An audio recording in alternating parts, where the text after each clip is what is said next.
Guys, good morning, good morning. So ngayon po ay ipagluluto ko kayo ng isa sa mga paborito nating pagkain mga Pilipino na pwede nating pang merienda, pang negosyo, or panghanda sa kahit anong klaseng okasyon. So meron po tayong 1 kilo ng glutinous rice flour. Gagamit din tayo ng fresh shredded coconut. At saka guys, gagamit din tayo ng sweet condensed milk OV flavor at 1 tasa ng tubig na ating gagamitin para pangimpla. So tara guys, umpisahan na natin ang ating pagluluto ng kung tawagin natin ay palitaw. So ayan na guys ang ating mga sangkap para umpisahan natin ang ating pagluluto. Timplahan natin. So ganito lang po, dahan-dahan natin ilagay yung tubig para matansya natin yung tamang timpla. So guys, malinis po yung aking kamay.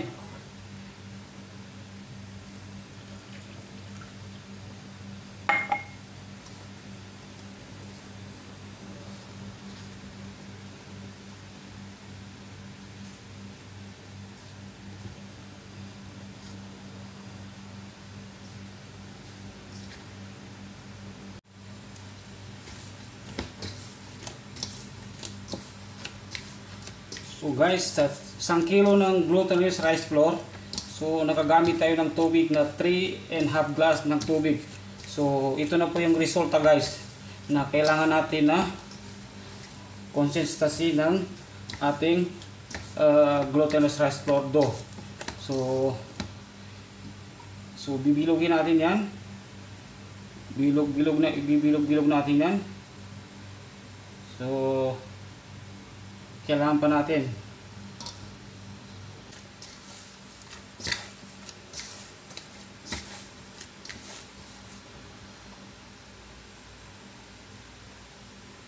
ito na guys, ganito yung gusto natin na mangyayari, yung magbuo siya. So ganito na po. So pwede natin ito bilog-bilogin. So ready na po.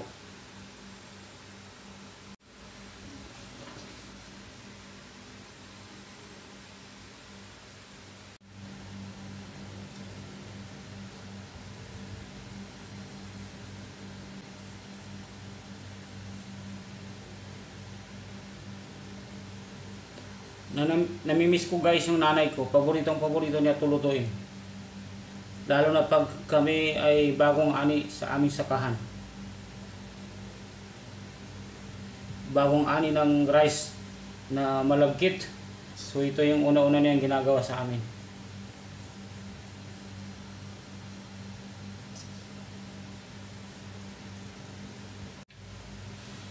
So guys, ito na po yung nagawa natin na bola-bola para sa ating palitaw. So marami pa tayong natira sa 1 kilo bison guys.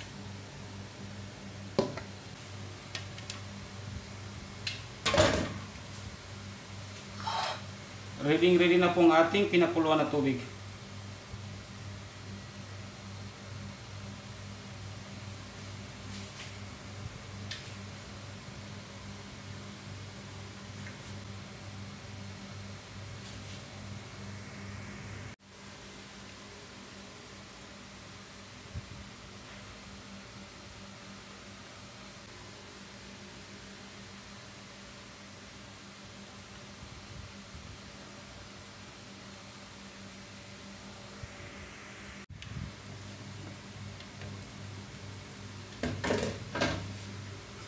So guys, pag ganito po, yung ating palitaw ay lumitaw na po, ibig sabihin luto na po yan.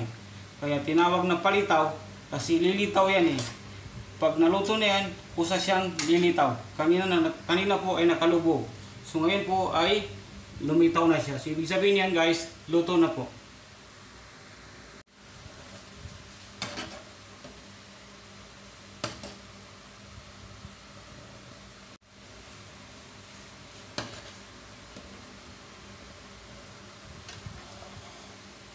Ayan na guys, hanguin na natin.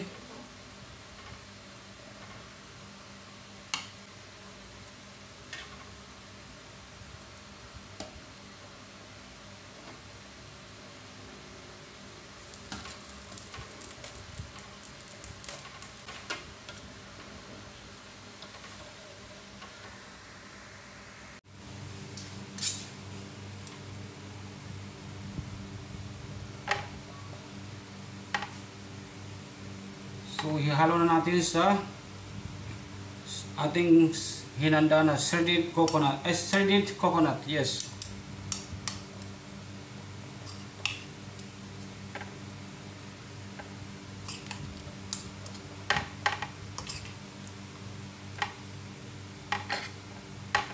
Ganyan po siya guys, ang tamang templa.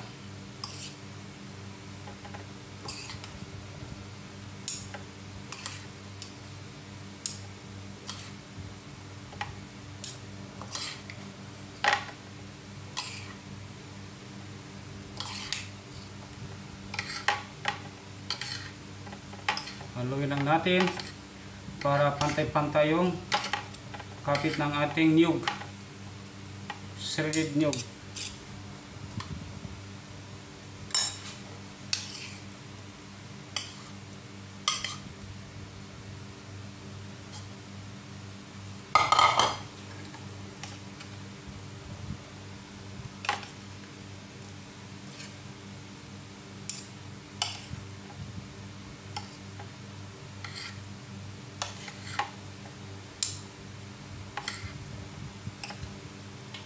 So ito na guys, meron na tayong pang merienda.